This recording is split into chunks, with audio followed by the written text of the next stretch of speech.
What's up, guys? Thanks for tuning in this week. I am really excited for you guys to hear this episode. It was super helpful for me. The media that we all bring just surfaces, as always, a lot of different topics, but it really kind of all connects with this theme of story and how the stories we tell ourselves about ourselves is something that we hold so tightly to. And so, amidst that, how do we figure out what is the right story to tell and how might our thoughts and our mind play into that? There's just so much good, juicy stuff in here. So make sure you get to the end. I really love how the conversation just grows and continues to evolve all the way up until the last minute. Thanks for being here, guys. Let's hop in. Well, Mackenzie, Henry, I am very excited because I just came from something very exciting and it was a live event and I want to tell you guys about it. Was Please. it like a farming event? Because you look like you just came from a hay barn. No, this is actually, yes, it is a one of a kind hat that I'm wearing, but I just watched a SpaceX rocket launch over in Melbourne, Florida, and it was very exciting. So I feel a little bit not antsy, just overall excited that I feel like I was able to witness a historical event. Can you set the scene for us? I feel like I only have like kind of a movie romanticized idea of what a space launch looks like.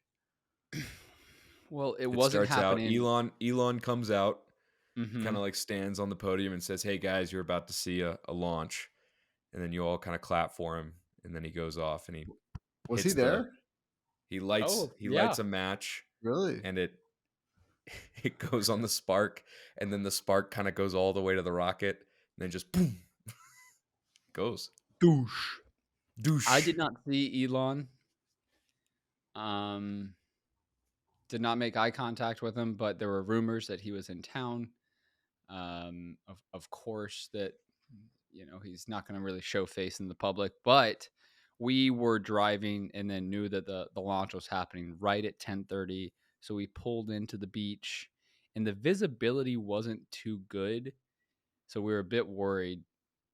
Didn't make it all the way to Cape Canaveral, and we stopped at this little inlet in the beach, and we're listening to the countdown, and then it goes off, and we're like, we're not gonna be able to see it. There's too many clouds. And then all of a sudden you just see this like gliding through the sky, this rocket with just an orange fire beam on the tail end through the sky. And then it reaches this point. Mackenzie, you're gonna have to help me with the wordage here. But it Hmm. reaches this point where then it lets off the, what's it called? The bolsters? The The booster, close. booster. Bolster There we go. bolster is like a totally different term, but Yeah. yeah, Yoga. booster. If you guys don't know, McKenzie runs the Blue Marble Space Program, so that's why Fletch is really calling on him for these questions. Yeah. Where exploration meets. S- Space. Yes, exactly. So it let off the booster, and then when it lets off the booster, the ground almost like shakes, and everything around hits this really cool turbulence. Um, and then I see this is way beyond my comprehension of just how the booster makes it back. It And it lands. lands Yeah. itself, which is No, no, no, great. no. Come on now. Come on. I know that the farming hat might take some neurons or some brain cells away from me, but I'm curious about how does it land? What brings it back? Did you watch it land? That would be a crazy thing to see. No, I did see the booster come back, like it was retracting. But I'm guessing it is some sort of dude who has like a drone uh, controller in his hand. Hmm. That was one of the big breakthroughs, though, the fact they could land the booster. Oh, it Yeah. drives the cost down to launching those rockets like Right. tenfold. Right.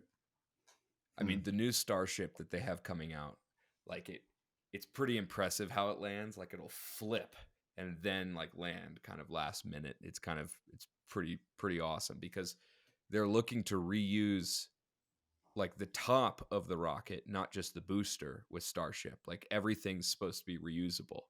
So when the rocket is landing or when it's coming into orbit, it would come in belly down. So it would come in like flat and then like flip last second and get caught by the like launching pad. Like it would catch it in midair about 10 feet off the ground.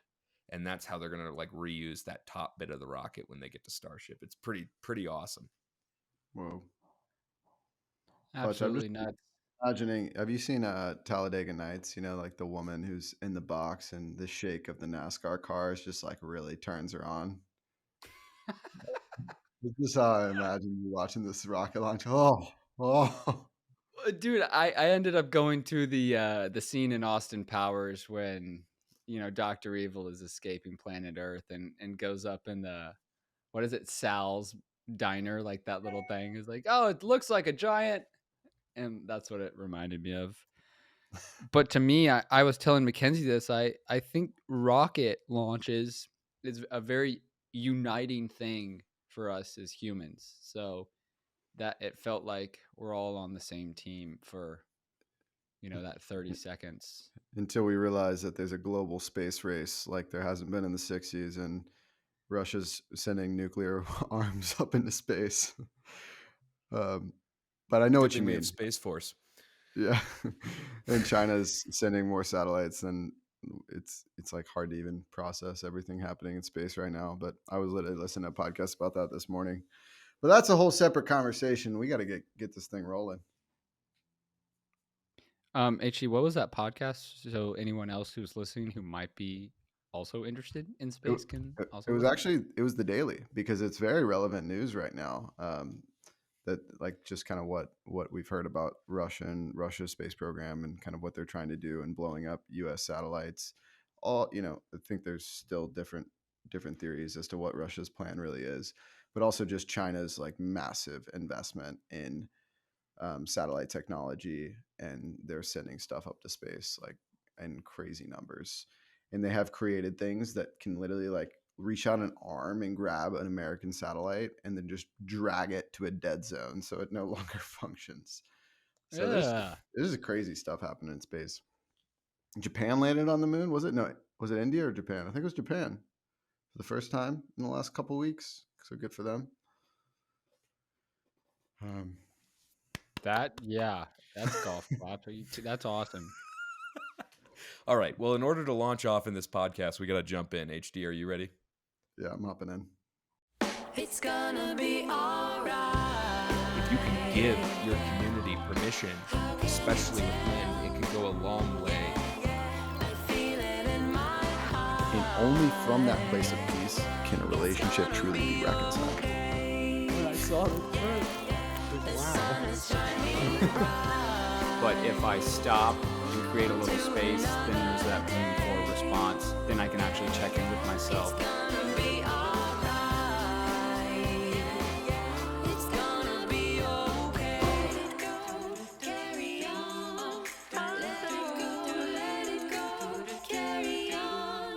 Welcome back to Dudes with Feelings.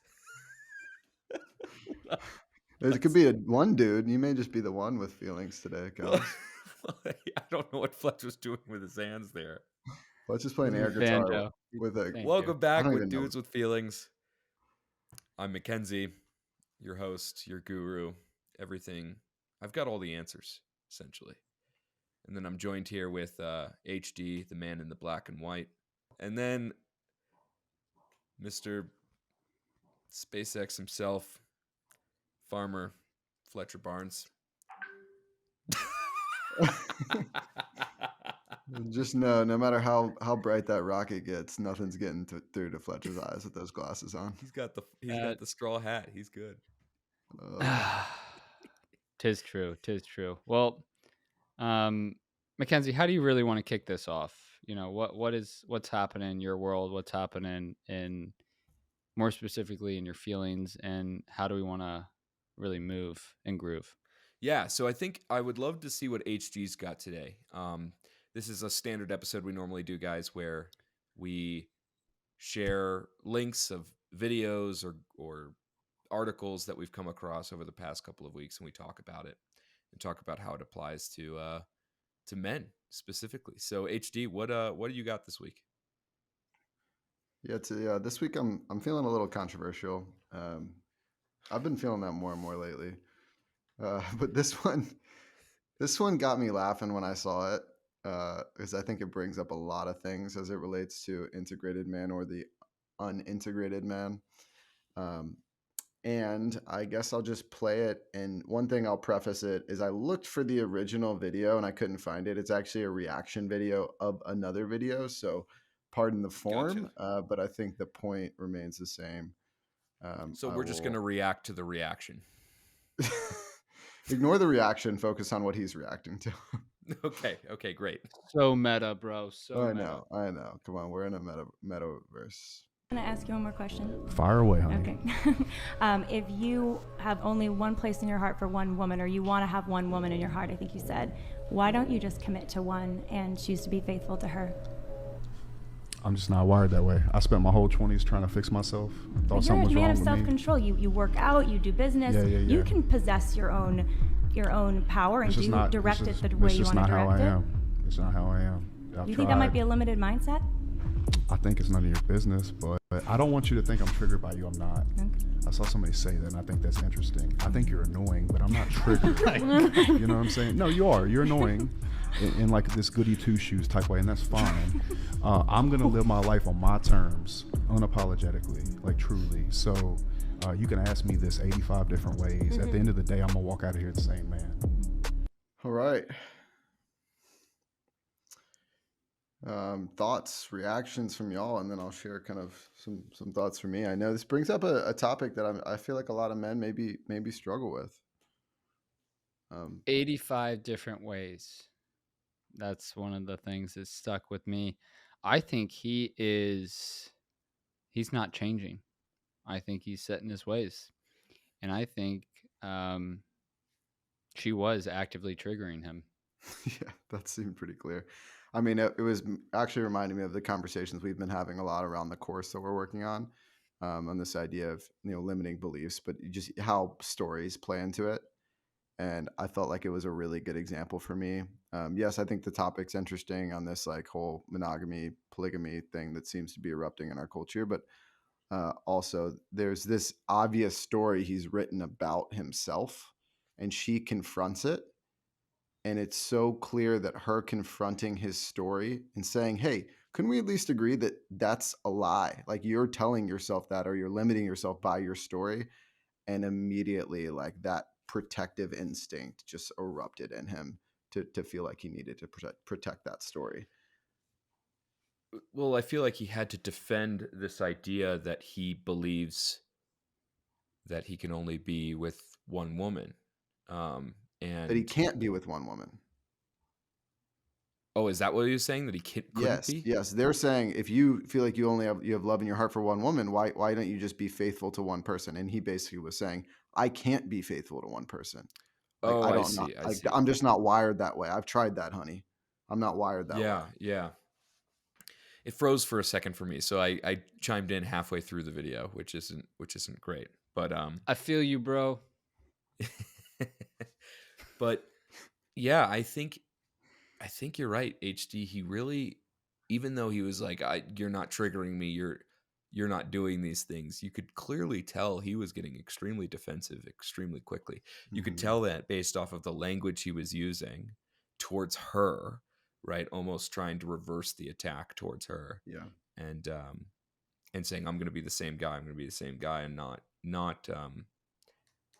accepting the challenge, but just getting defensive from it. Which, once again, I think it just comes back to this idea. Once we've written a story about ourselves, and the more time we spend in that story and confirming that story, the more protective we are of that story. And I know it's something we were just talking about yesterday, McKenzie. So can you speak to that a little bit more? I know you see that with your clients. Yeah. Like, what is that desire to create these stories and hold these stories? And why is it so hard to confront our beliefs?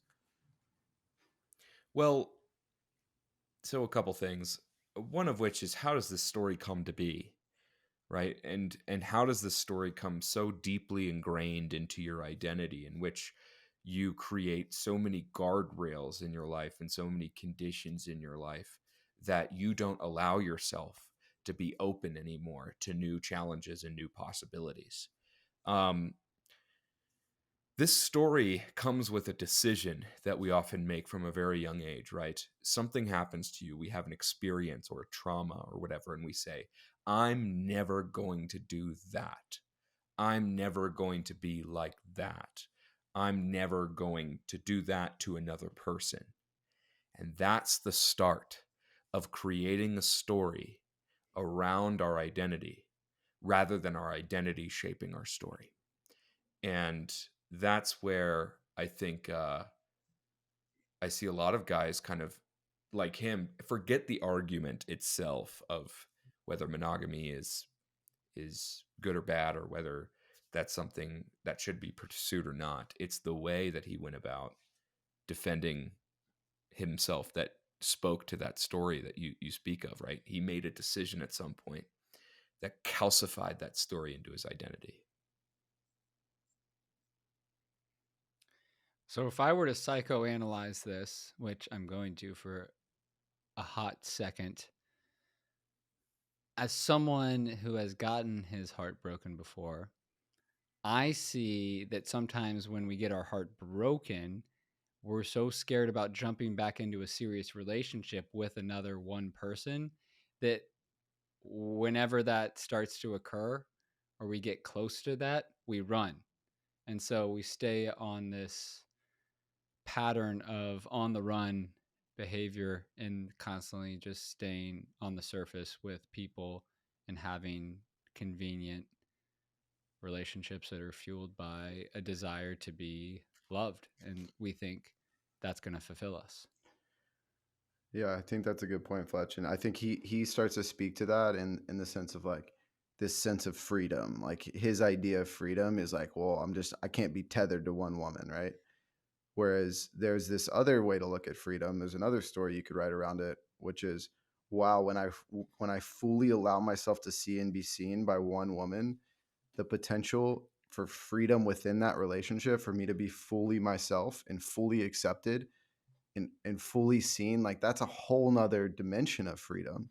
Um, and I think a lot of times as men, it's easy to see, and I've definitely felt this way a lot in my life. Like I want the freedom to, like the freedom to travel, the freedom to roam, the freedom to be free, in a more like circumstantial way.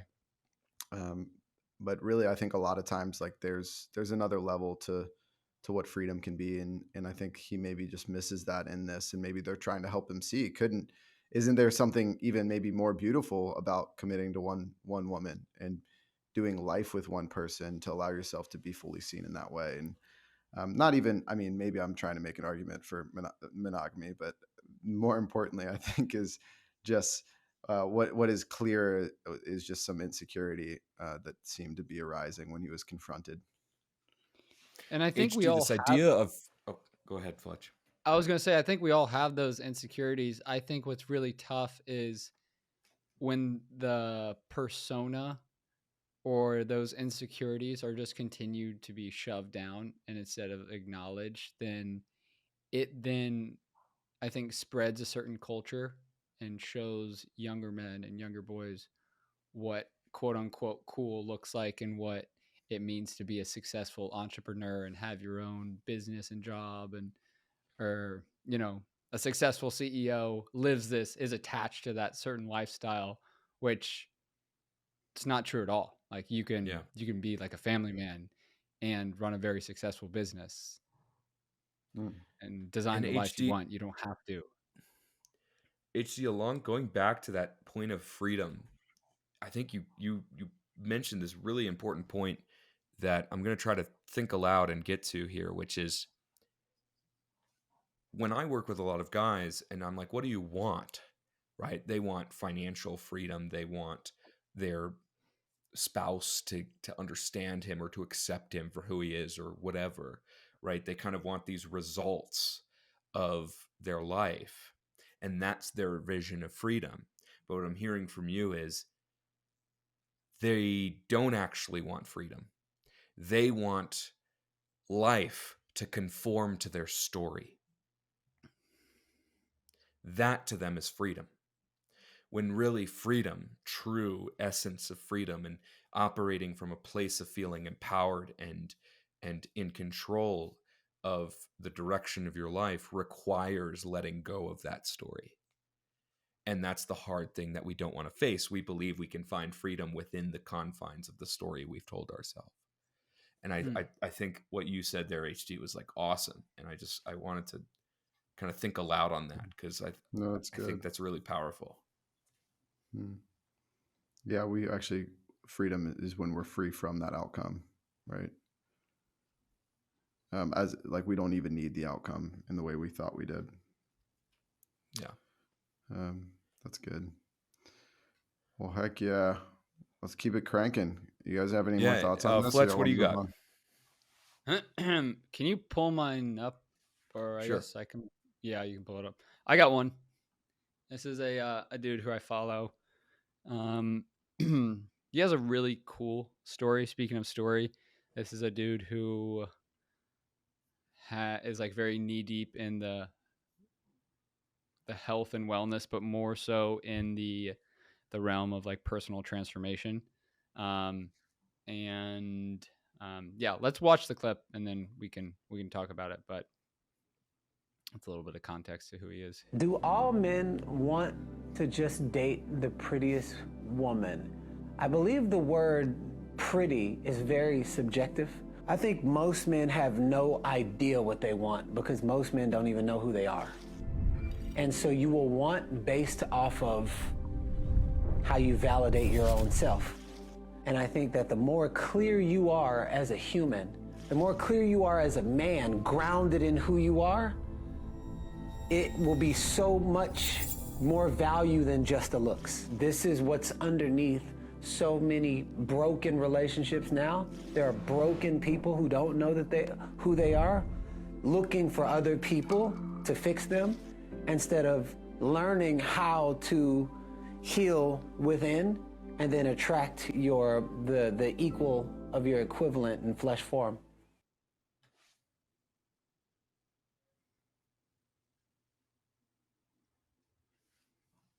Thoughts, initial reactions from you, Henry? Yeah, I mean, it was just this morning, we had an event in a high school where we talked about responsibility. And it was sort of this idea of what are we responsible for, which is versus like, what do we try to, kind of carry that isn't ours to carry, or try to blame others for it. And we had this quote from a therapist that talks about how a lot of people show up to therapy with very little sense of personal agency or responsibility. Like they want to blame others for why they are where they are, or why they've gotten in this situation. So I heard in it, like, if you want to attract the right person in your life, then you need to be the person you want to attract. And there's a responsibility there. No one else can do that for you. And there's no one else to blame if that's not happening. And you need to take actual responsibility for your behaviors, your actions, your feelings, and do the work in your own life to be grounded as a person, so that the people that want to come around you are the right people. I think that's a key message, and it's really true. I mean, yeah, Calbs? in my practice, we always pivot the saying happy wife equals a happy life to creating a happy life will attract a happy wife. And it goes along those lines, HD, this twisted belief that a lot of men have where all you need to focus on is making sure that your partner's needs are going to be met, and therefore you're going to feel happiness, you're going to feel fulfillment from that. It could not be more twisted, because what happens is men will start dating and present this masculine image. And then when they let their partner in, their partner becomes their sole emotional outlet. And so they no longer can be that emotionally secure person that woman initially thought she was marrying or she was dating. And so I hear a lot of guys who navigate through divorce or navigate through a separation will say, she told me that I'm not the man I once was, that I'm not the man who she married, and I've turned into someone else. And they've turned into someone else because they're using their partner as their sole emotional outlet just to maintain that masculine image to the other environments around him. And so that's where this saying, happy wife, happy life, can really be twisted, because the man isn't realizing, hey, I've got work I need to do to get to a place where I feel confident and happy in my identity, and I feel comfortable and I feel at peace. And therefore, I won't have to lean on my partner's happiness and validation to meet my needs. I can actually meet my needs on my own. And that's a really difficult place for a lot of guys to get to. Right. Yeah, it's that idea, happy wife, happy life, is literally saying, hey, my happiness is dependent on something I can't control. Great. Like that is a horrible way to think about it. Like that is not your responsibility, is to maintain the happiness of your wife.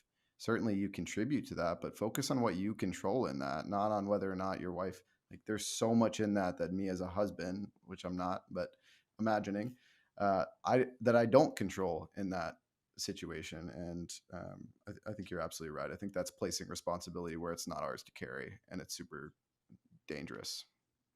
Yeah. Think about what happens when your partner gets mad at you or your partner disagrees with you.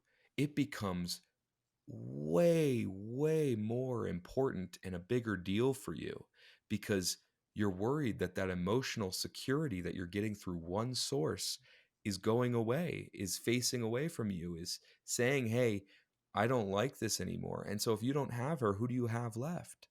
And so that's why a lot of our work, we talk about diversifying our emotional funnels, right? Finding other men to relate to, finding other men to talk to specifically, who can open that door for you to share your challenges so that you're not pinning it all on one person in your life. Something that really struck me about this video, and the reason I even brought it in, is because us three, always talk about, and it's a lot of this is going into the course we're designing, is helping people figure out what they want. And I feel like when you don't know what you want and someone comes along and basically uses you to help them get what they want, there's a lot of inner frustrations that get suppressed. And so as you continue your relationship, like 15, 20 years down the road, there are things that have been suppressed, and you've never gotten the experience to express or actually chase down the things that you want. And you're kind of more of just a pawn in someone else's wantings. And I think the only thing I'll disagree with in this video, and maybe it's just the wordage, but it's the idea that you have to be fully healed in order to then be in relationship with another person. I think we're constantly healing and in a cycle of healing. So if you wait, like, oh, I'm going to wait till I'm fully healed, like healing is some sort of a destination, then I think that becomes really tricky for an individual to think, oh,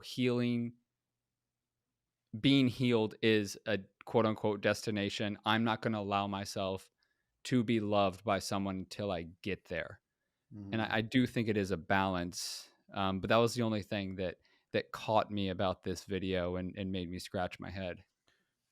Yeah, I would echo that too, to the idea of you have to be grounded in who you are, which I think is true. But one, how do we figure that out? One that gets thrown around a lot.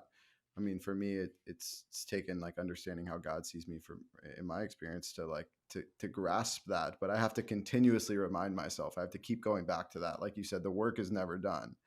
Like we're constantly in that place of unlearning, that place of healing, that place of, redeeming, allowing, for me to allowing God to work on my heart and do that heart housekeeping.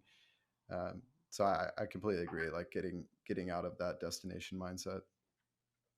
Yeah, and I think when we think of healing, it kind of oftentimes we have a lazy definition for what we mean by healing. I think what we mean by healing is moving on and not feeling guilt about it or not feeling shame about it.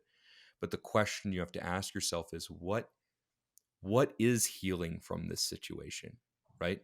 What does that feel and look like for you? Is it just healing, which is just like moving on and it scars over and it doesn't impact you anymore? Or is there something deeper from it? Are you getting wisdom? Are you getting something from the pain that you can actually acknowledge and move through rather than just sitting there and just saying, hey, I'm going to heal, you know? So, That's um, such an interesting concept, Mackenzie. I don't think I've ever heard it described that way, as the different ways in which you, or at least I'm tasting it different right now when you just said it, of like the ways in which you can heal, or how do I need to heal from this certain situation? And it might look different depending on each situation, or something that happened in your life. I think where it's very healthy is, for instance, like someone passing in your life. If you're able to share that with a close friend or just someone in your life, then um, chances are they have gone through that before. So then they can share practices and things that helped them through their healing journey. And then that will then help yeah. the healing in the relationship even. I Gosh, like to go a step further with people. It's not just about healing. It's about how can this actually work for your benefit? How can this actually work to which you learn wisdom, in which you learn lessons, in which you learn something from the yeah, pain, from the guilt, from the shame, whatever it is. And so like for the instance of like someone passing who's really close to you, right? There is something to get from that experience. It's not just grief or it's not just healing. You can get wisdom so that when someone around you experiences that same thing, you can sit there and say the two most powerful words you can say to someone when you're consoling them. Me too. I've felt this as well. I've gone through this as well. I know how you're feeling. and I think the word maybe for that idea is purpose.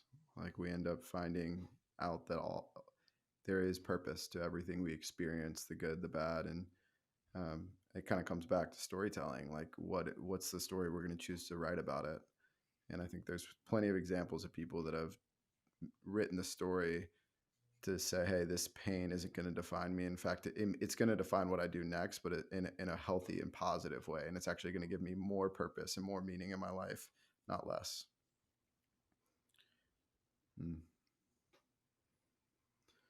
Yeah. It's reminding me of a clip from Inside Out. I may have to bring that in next week, but you guys know the part. Dude, I swear it makes me cry every time I hear it. Where you guys have seen that movie, right? Wait, did you? Yeah. I think you told us about this, where Joy comes in and Yes, talks to yes, that. Yeah, yeah, yeah, yeah. yeah, yeah. If you listen to episode 9, you might hear a familiar voice. Was it HT. 9? No, no, you mentioned this. Yeah, I I'm think you're trying. spot on though. Yeah, Yes. that point where essentially, long story short, like, or as I've heard recently, long story medium. This like dinosaur, kid, like elephant character, and is super sad because he basically his dreams have just been crushed by um, a number of horrible situations. And Joy goes up and tries to like really, it's like, come on, like it's gonna be okay. Like let's go to the train station. Let's go on an adventure. Let's do something. And he's just sitting there and he's super sad. It's only making him more sad. And then sadness comes up. And it's like, that's really hard. Like, yeah, I bet you're really sad. I'm sorry. I'm sorry you're sad. And immediately, he feels seen and heard and is able to kind of move past that and get up and begin to move. So I don't know. It's healing is such an You know interesting. what? You know what? It was funny. I just watched the. I've been really into watching the Netflix specials, like comedy bits, and I just watched Chris Rock's. I think it was Chris Rock. Yeah, it was Chris Rock, and he was talking about just like in the work environment. He was like talking about going on a walk, and he like sees his neighbor who he's like known for a while, at like years and years, and the guy has a new job, And Chris is like, "Oh, how's the new job?" He's like, "It's great, man. I just feel so seen. I feel so heard in my new job." And Chris is like, "Man, all this new terminology. I feel seen. I feel heard." And like he goes off on it, and it's calls it like this new age talk. And it's really funny to listen because if you, I don't know, of course, my meta brain just wants to go to the deeperness of it all. I'm like, why is Chris Rock even up there? Like, why are you doing stand up? Because you want to feel seen and heard. So I think we're putting language right now around these ways in which we are all yearning for connection. And I think, like all comedians do, great comedians is they take time, things that are relevant in the now and day, and then be able to just exaggerate or make fun of it. But I'm just like, dude, you're up there because you want to be seen and heard on a mega scale. That's good. I think that segues beautifully to the video I've got for you guys. I got a video this week. No data. Data free, Calbs. Data free. Dude, we've seen Will Smith slapping him. So if that's the video. Well, you trimmed your mustache this week. You can only fit so much data up there. I didn't, though. So, all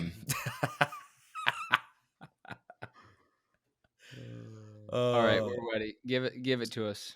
Yeah, so I'm not going to give any context. I just want to show you guys this video, and then we'll talk about it. Okay. If you're going diving in the ocean, things will look a little murky to you unless you put on a diving mask to make things clear. The ego structure, the personality structure, is the diving mask that you put on to go diving into the idea of experiencing physical reality. The ego's job, the physical personality's job, is just to make what you're experiencing clearer. That's it. It doesn't have the power to decide where you should go, how things should work out, or any of that. In the same way that a diving mask doesn't tell you, go there and look at that fish now. Now go over there and look at that piece of coral. Oh, look at that. There's a shark coming your way. Isn't that wonderful? I think you should swim this way. The diving mask does none of that. You decide where to go. You decide what to look at. The diving mask just makes it clearer. That's all its job is, to allow you to experience what's happening right now. The higher mind knows what needs to happen, and the higher mind will guide you. But the ego is just there to allow you to have what you call the physical dream. Before I get your guys' reactions, I want to provide a little context. He uses different language than I use when I talk about this topic specifically. He says it's ego. I like to say it's your mind, right? It's your mind applying clarity to what you're experiencing. And then when he says your higher mind, the terminology I use for that is your emotions. The purpose of your emotions is to apply meaning to your experiences, where your mind's purpose is to explain it and to try to understand what's going on. The challenge with that, in what I've experienced and what I've seen with other men, is that your mind can only explain things through a survival mindset. It can't explain things and teach you or show you where you go in order to thrive in life. And I think he's speaking to that beautifully here in the terms of ego, right? Call it your mind, call it your ego, whatever. It's only looking at ways to find the quickest way for an explanation. And sometimes it finds that quickest way through a survival mindset. And that's where a lot of guys will inflate the value of their ego or their mind and devalue or ignore what their emotions are telling them. And so there's no balance there in that, right? Your mind and your emotions are there to help put harmony into your experiences in life. And so I want to get your thoughts on that, because I think it illustrates a major point on how traditional men operate versus where they could operate in a place to actually get to a thriving mindset, to get to a thriving state. A lot to chew on in this, honestly. Like, I think it's taking me a minute to process like what exactly he's trying to say in the metaphor of the diving mask. I'm curious how you're receiving it, Fletch. I think in a lot of ways that we're all looking for clarity. And a lot of times the clarity comes in a very like surface level way, in which the diving mask ends up just becoming something that reinforces the current story that we're telling ourselves. And where my mind went to while he was explaining this, and I could be just going completely a different direction, was the idea that it's not so much about taking on and off the diving mask to see the fish and go over and see the coral. I think sometimes we have old diving masks, and I think sometimes we need to go get new diving masks and trade in the current one that is no longer serving us. Um, and I think we just get so used to putting on that same one and going to the same bay and seeing the same fish and seeing the same coral that that becomes kind of what you're saying, Mackenzie, the mind's way as a survival technique to stay quote unquote safe. Yeah. Your mind is constantly looking for ways to fit the narrative of your story, right? It's going to try to find the quickest route to that. So you're right, Fletch, Mm. in the sense of getting a new mask, right? And the only way to get that new mask, I believe, is by having it sync up. Oh, you guys froze, and I want to make sure I get this point. So I'm just going to pause. Okay. Can you guys hear me again? Yeah. Cool. Yeah, and mark it, and then say it again. Cool. So Fletch, what you're saying is exactly right. And the only way to get that new mask is by working to make your mind and your emotions work in harmony with one another. They're presenting options for you. They're not presenting solutions. And that's the thing that I think most people kind of get confused on, is they think their mind is presenting a solution, right? But if the mind is always presenting the solution, then you are your inner thoughts. You are what your Boom. mind Say that again, is. Calbs. Say that again. Yes. That's a good one. If your mind Oh, no. is giving you the solution, then that means you and your mind, or your mind is your identity, right? So Mo, the guy we interviewed in Blue Marble Sky, says, if you are not your inner thoughts, who are you? Your inner thoughts are simply there to present the option. And the problem that people have is they believe that their inner thoughts are there to present solutions. And so a lot of the work we do is almost deflating the value of their mind and inflating the value of emotions, because emotions create the meaning. Emotions can let you know the purpose, but the mind can only let you know the rationality. So that's why I feel like tapping into the heart space down here, like in the chest, and starting to do work to open up your heart, I think that is so important, because that to me is the channel and the energy channel that harvests and harbors a lot of emotions and feelings. And overall, like body work, and something that I always bring into a lot of the work that I do and the yoga that I teach, is letting thoughts and feelings go and allowing yourself to feel those feelings while you're in that physical posture. So you'll get into a frog pose, or you'll get into a certain hip stretch, and all of a sudden get triggered with this emotion when you allow yourself to drop in, because we store so much in our bodies. Yeah.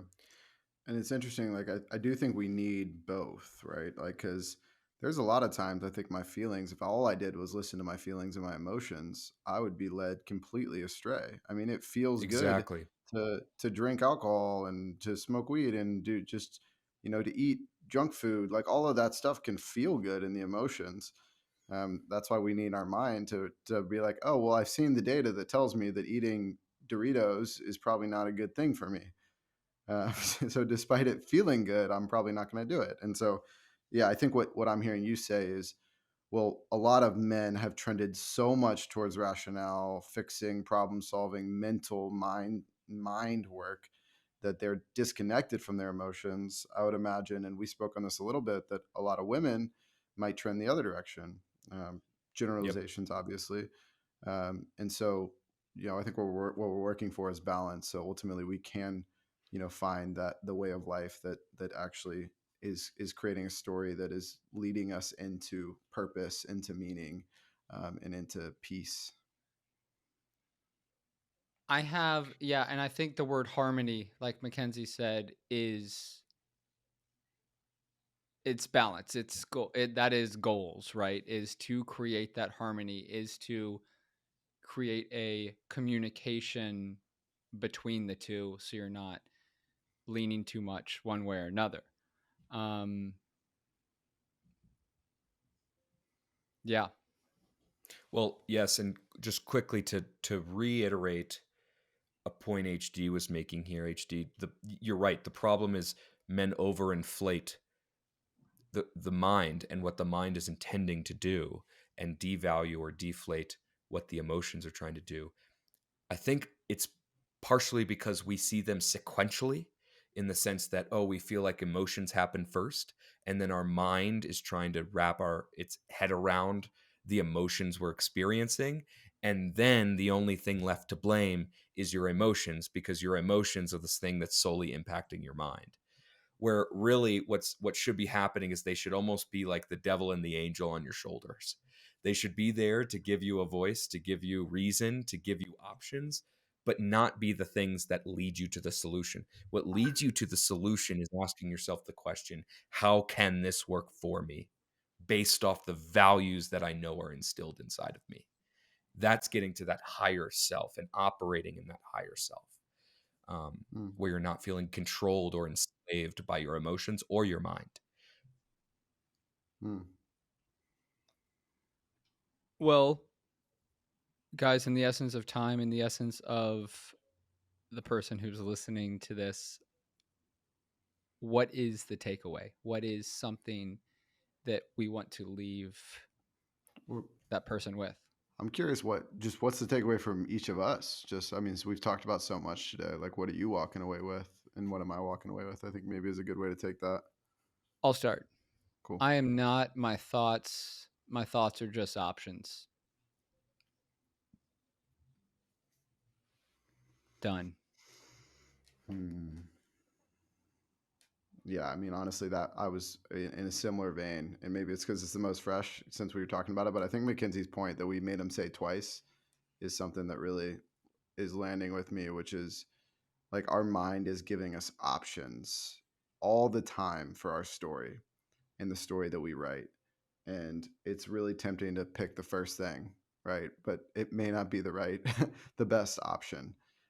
And so starting to see feelings, starting to see thoughts as options is really helpful. And being more intentional in that space to choose ultimately the story that actually works for us, not against us, I think is something I'm going to keep chewing on. Yeah, my end takeaway is more of just what I've found in having these conversations throughout the week, which is truly letting go is an extremely scary thing, because once you actually let go of the story you've been holding for yourself for years, once you truly let go, the scary thing is knowing that you're actually in control of how you experience the things around you. And you get to dictate your fate in that. And that can be a scary prospect if you've been living with a story that gives you certainty, and that gives you constraints, and that give you restrictions and conditions. And I just encourage, if anyone is looking to truly let go, it starts with the story. And then from your story, you can figure out why that's not working for you. It's not serving you the way it used to serve you when you were a child. Gentlemen, as always, keep feeling. It's been a pleasure.